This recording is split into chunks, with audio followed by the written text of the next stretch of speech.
In this video, basically, I'm going to demo how we can use the Altera Cordic to calculate the sine and cos values, and we will be displaying the same on the LED. And in our FPGA board, we have got 10 switches which will be acting as the input, and we've got the 10 LEDs, out of which the first 5 of LEDs will be used for cos output, the rest 5 will be used for the sine output.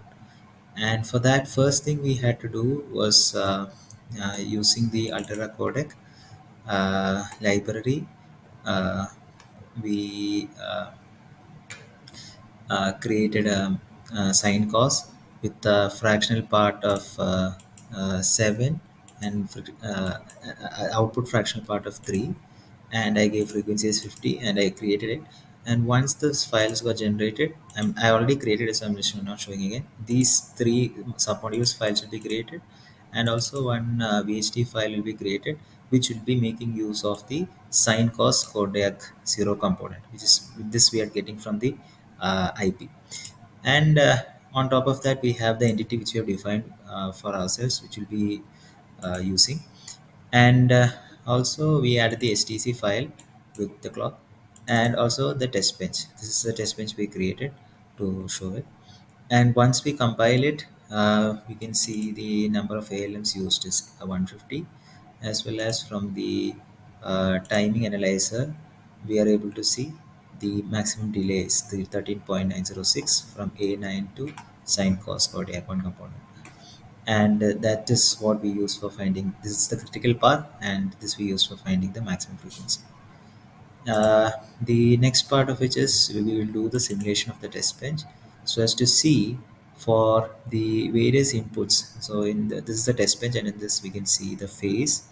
Mm, the phase is the input we are giving, the 10-bit input which we are giving on the FPGA. We'll be using the switches instead of on the test bench we are giving directly the values.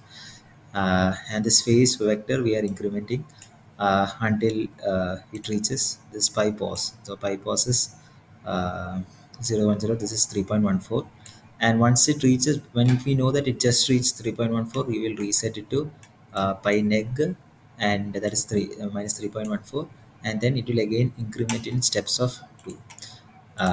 We have made it to, we try to make it as small as possible. And once the compilation is done, we will do the simulation. uh, yeah, so just looking at the display again, and once it reaches minus 3.14, it again increments in steps of 2 till it reaches 3.14 again, and the phase vector will again reset to 3. So we'll get a and what we expect to see is the cos and sine waves to be generated as part of our simulation output, and which we'll be getting to shortly once the compilation is done. And uh,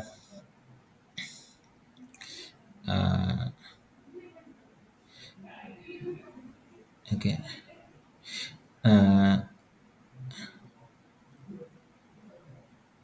and we can, by the time we can go through the logic again of the test bench. So if in the VHD file which is generated from by Syncos, there is nothing, but we are using this Syncos Kodiak 0 component, which we are getting it from the IP.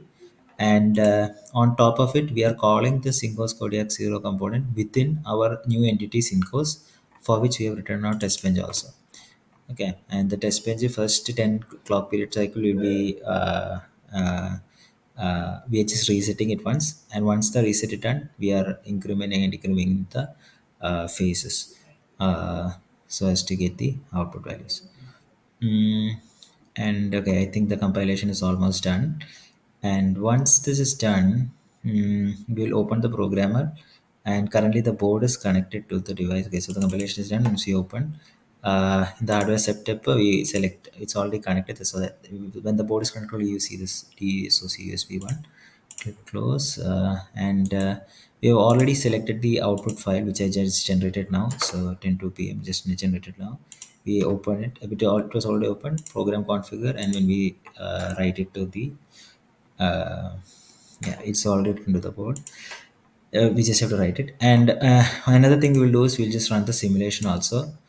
um, After which I will show how it is running on the board. Yeah, so we'll see the simulation now. Okay, yeah.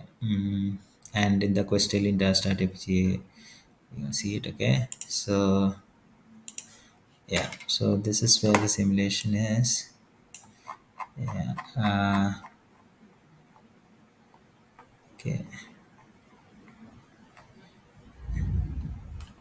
Alright, so here we can see for each of the bits of the formation, so for the each of the, so in the 10 bits, each of these represents a particular number. And to make it more clear, we can convert it into the analog form. For that, what we will do is, we will make fixed the number of fraction which we have is 7, just signed also, apply OK. And the second thing, we need to make the format as analog.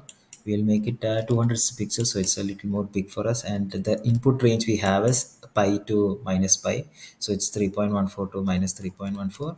We click OK, and we'll see the we can see, you see, this is the wave which is being generated for the input actually, which you're using for as input. Okay. And similarly, we will, what we will do is, uh, we'll do the same thing for the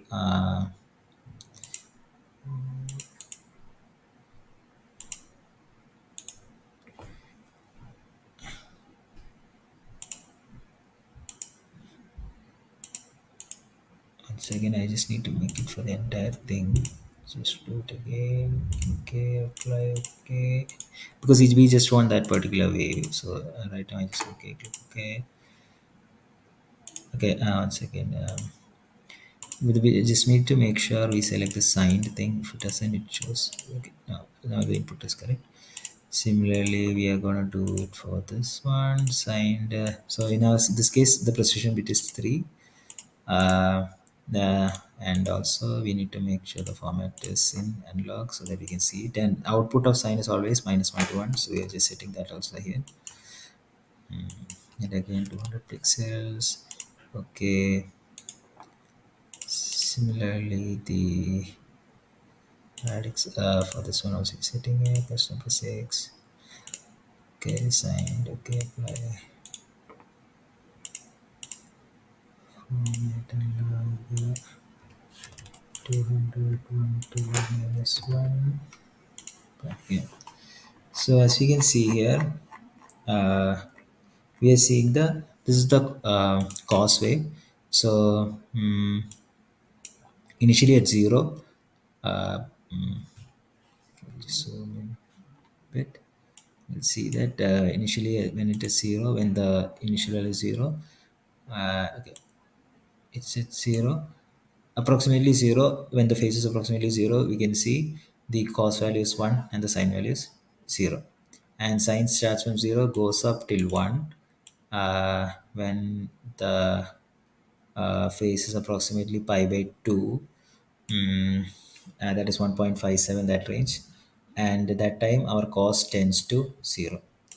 And approximately this is pi by 2, so cos is 0. Then again this goes down till sine becomes 0. And at 3.14, that is at pi, cos becomes -1, and then sine becomes 0, and so on. And you can see that like that. So from pi to um, pi to 2 pi, again the change happens. So it goes up, goes down, goes on. That sine and cos waves is being displayed. So that from the simulation we can see that our model is working. And now we will see the demo. Hi.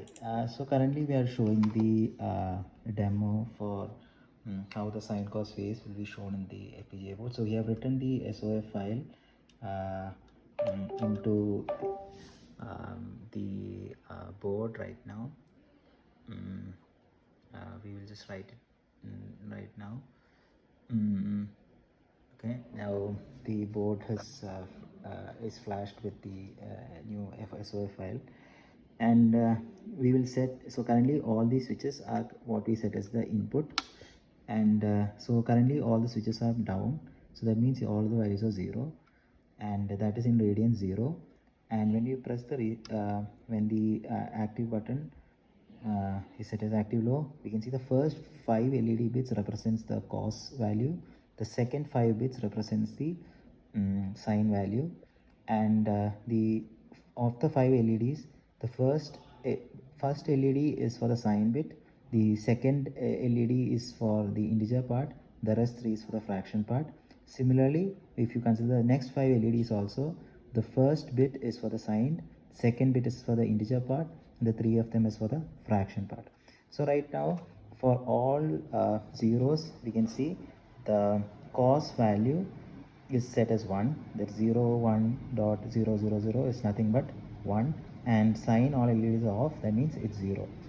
And another value we can try right now is say we can do 30 degree. Okay, so for 30 degree, the okay, and for the switch also, one more thing you need to know is the first bit is sine, first switch is for the sine, and the second two switches are for the integer part, and the remaining 7 is for the fraction part.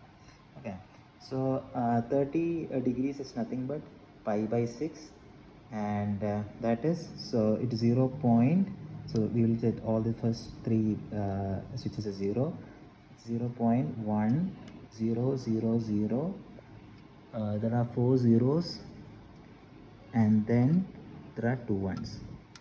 Okay, so we have first 0 0.100011, and we will see that from the first 5 bits which represents for the cos value, so since the signed and the integer part is 0 and the fractional part all 3 bits are high, that is, so it's 0.111, and that comes approximately to 0.875 when you convert it to the decimal form, and that it's approximately equal to the actual area of cos 30, that is 0.86 something. And similarly for sine, we can see it is, so first two LEDs are 0, it's off, so it's 0 0.100, that approximately comes to 0.5. Okay, so yeah, that's approximately come to 0.5, and that almost that matches with the actual value of sine 30, that is half. And another value we will try is sine 45, which is again 0.1100, then 100. Yeah, that is the value which we are, that is the 45 degree. When we convert it into binary, pi by 4 radians is point, first 3 bits are 0, first switches are 0, then 1 1 0 0 1 0 0. Okay, and again we can see when I make this reset switches active low, we can see the first 5 bits which represents the cos value. It is again first 2 bits are 0, that means it's 0.110, and 110 approximately comes to 0.707, it's 0.7 approximately, which is supposed to be the cos value. And similarly for sine also will 001.101, and there is a 1 bit difference here. That is because we've taken the difference in the precision of the input we have given. So we have given only 7 fractional part. If we increase the number of fractions which we are giving as input, right, we will get a more accurate value. So right now we have only 7. If we take 8 or 9 precision inputs we are giving, then we will get a more accurate value. But we can see the sine cos value is approximately equal to 0.7, and that's what we expected to have. And next we can try is sine 60, that is 1 point some value. So first 3 bits, so sine bit is 0, and 0 1, then 0 0, then in the fraction part the first 4 bits are 0, then 1 1 0 0. And again once we do the active low, we can see the cos value is the inverse of what we got for sine 30, I mean for the 30 degree one. So now here cos becomes 0.100, that is nothing but 0.5, and the sine, we can see the first 2 bits are 0, so there is no integer part, but 1 1 1 1, which we similarly we got the same thing for cos 30. Okay, if you remember. So 111, which is approximately 0.875. And the final one which we will take is sine 90 degree, and it is nothing but the first three bits as 1.100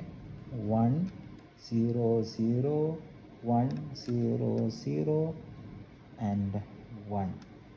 Okay, so this is what's supposed to be the 1.1001001, and when you do the active low, you can see sine pi by 2 or cos pi by 2 is nothing but 0, so all the LEDs are off. And the second 5 LEDs we see, that's of sine value. We can see the integer part, the zero, the first is the sign bit, the second is the integer bit which is 1, and the fraction bits are all 0, which represents the output we got is 100. And so this is basically the demo for showing how the Cordic IP helps us in showing the cos and sine values. And we are showing it through the FPGA. We have seen the simulation one before, and now we are demoing it on the FPGA board, where the 10 switches we used as input, and the 10 LEDs, out of which the first 5 LEDs we used it for cos value, and the second 5 LEDs we used for the sine output values. Thank you.